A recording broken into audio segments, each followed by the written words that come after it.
Bienvenue dans la 6e et dernière vidéo de ma chronique sur Stupid Economics. C'est l'occasion pour moi de vous lâcher la phrase qui marque ma professionnalisation en tant que youtubeuse. Il y a une annonce à la fin de la vidéo, restez bien jusqu'au bout.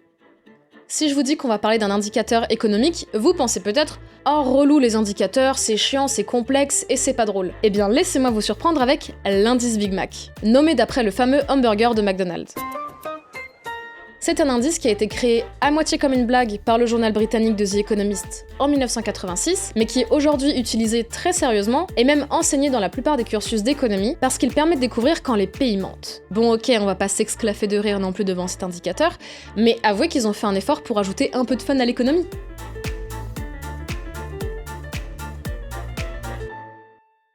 Une monnaie, ça a de la valeur, et certaines monnaies valent plus que d'autres. Par exemple, avec 1 euro, on peut acheter environ 140 yens japonais, mais seulement 0,80 livres sterling. Ces valeurs, elles sont pas juste là pour nous embêter à faire des conversions quand on voyage, elles ont des conséquences réelles sur l'économie de leur pays. Par exemple, avoir une monnaie plus faible que les autres, ça peut aider à exporter ses produits. Pour être sûr que c'est clair pour tout le monde, c'est parti pour un cas pratique.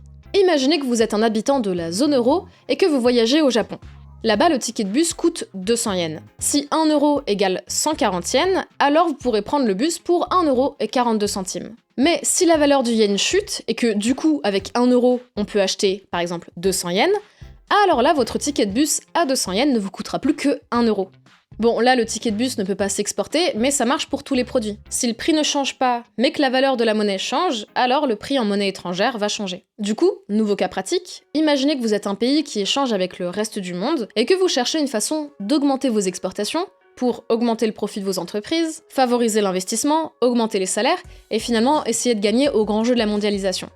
Eh bien, vous seriez tenté de dévaluer volontairement votre monnaie, par exemple en augmentant la quantité de monnaie en circulation, pour que vos produits paraissent moins chers pour vos clients étrangers. Si votre monnaie est moins forte, ça veut aussi dire que vos importations seront plus chères, mais selon la stratégie du pays, ça peut quand même valoir le coup de dévaluer sa monnaie. En tout cas, c'est de ça qu'on a accusé la Chine pendant plusieurs années, en particulier les États-Unis, notamment sous Trump, mais pas que, qui considérait que la Chine trichait avec sa monnaie pour être plus compétitive que les États-Unis, ce qui selon eux expliquait en partie le déficit commercial des États-Unis avec la Chine, c'est-à-dire le fait que les États-Unis importent plus de la Chine que ce qu'ils exportent. On l'accusait donc d'une espèce de concurrence déloyale, utiliser sa monnaie pour baisser artificiellement ses prix.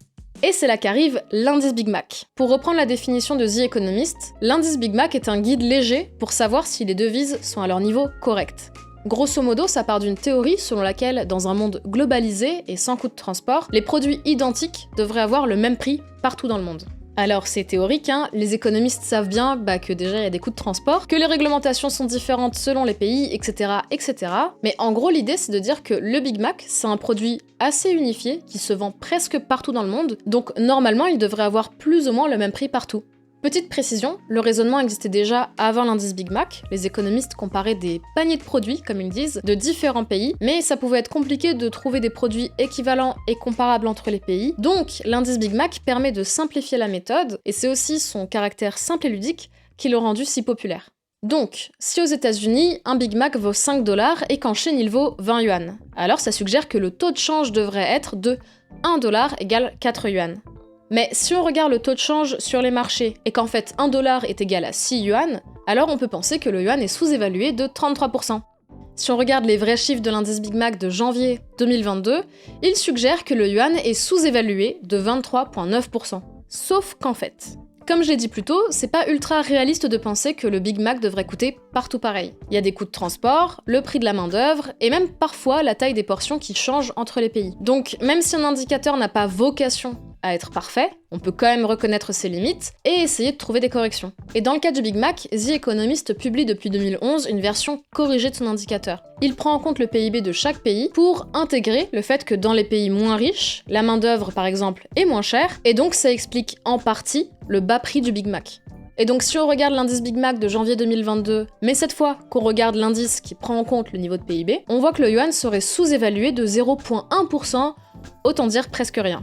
Le résultat évolue selon les années, mais globalement, une fois corrigé du PIB, l'indice Big Mac ne montre plus une si forte dévaluation du yuan. Mais bon, les politiques ne se soucient pas tout le temps de ce niveau de détail, et même quand effectivement l'indice Big Mac indique la baisse de la valeur d'une monnaie, l'interprétation qu'on peut en faire est limitée. Dans leur article de janvier 2021, les journalistes de The Economist rappellent que les résultats de leur indice et les interventions publiques qu'on observe ne sont pas toujours cohérentes. Notre indice enregistre les résultats. Les décideurs, en revanche, tentent de punir les pays qui déprécient intentionnellement leur monnaie.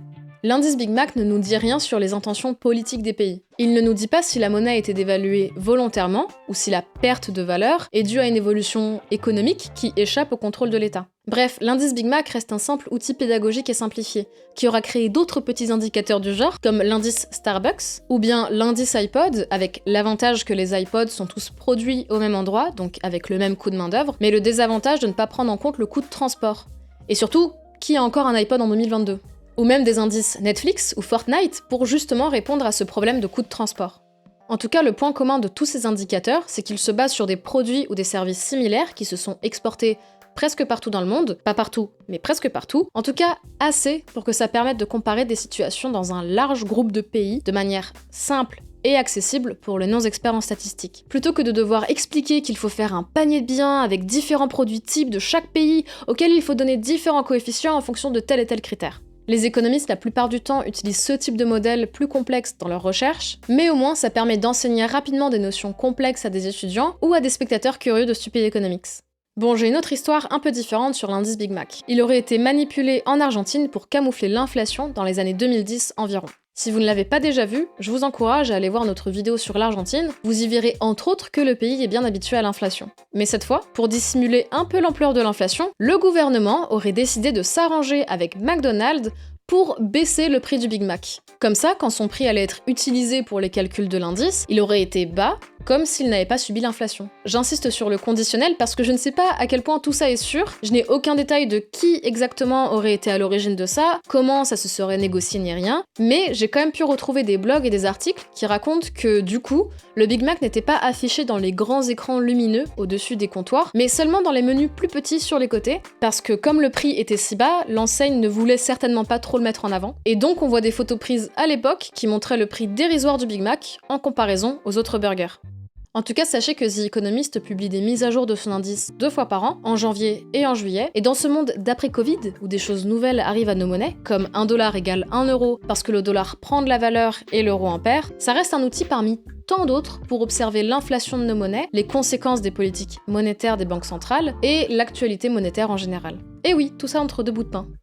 J'espère que cet épisode vous aura plu, et plus globalement, j'espère que ma première série de vidéos sur Stupid Economics vous aura intéressé. En tout cas, je serai ce soir sur Twitch pour parler de cet épisode et faire le bilan de cette série avec vous. On a fait des vidéos un peu légères comme celle-là, ou celle sur le billet de 500 € ou les cartels, et d'autres plus intenses comme celle sur le Chili ou l'Argentine. Il y en avait un peu pour tous les goûts, je crois. Mais ce n'est pas un au revoir, je ne quitte pas l'équipe de Stupid Economics pour autant, puisque tous les mercredis après-midi, à partir du 14 septembre, je vous propose une revue de presse d'actualité économique sur la chaîne Twitch de Stupid Economics. Dans un premier temps, on va partir sur du mercredi 15h, mais on va tester ça ensemble et éventuellement ajuster le créneau. Voilà, c'était l'annonce promise en début de vidéo. Merci à Arnaud et Valentin de m'avoir fait confiance pour cette série de vidéos, et n'oubliez pas, si 1% des abonnés soutiennent la chaîne de au moins 1 €, ça permet aux 99% restants d'avoir accès à ce contenu gratuitement, garanti, sans sponsor. J'espère vous retrouver nombreux mercredi 14 septembre à 15h sur Twitch pour la première de ma revue de presse. Merci à tous pour votre soutien. C'était Marino pour Stupid Economics. Sur ce... Non, attends. Oh merde. Sur ce...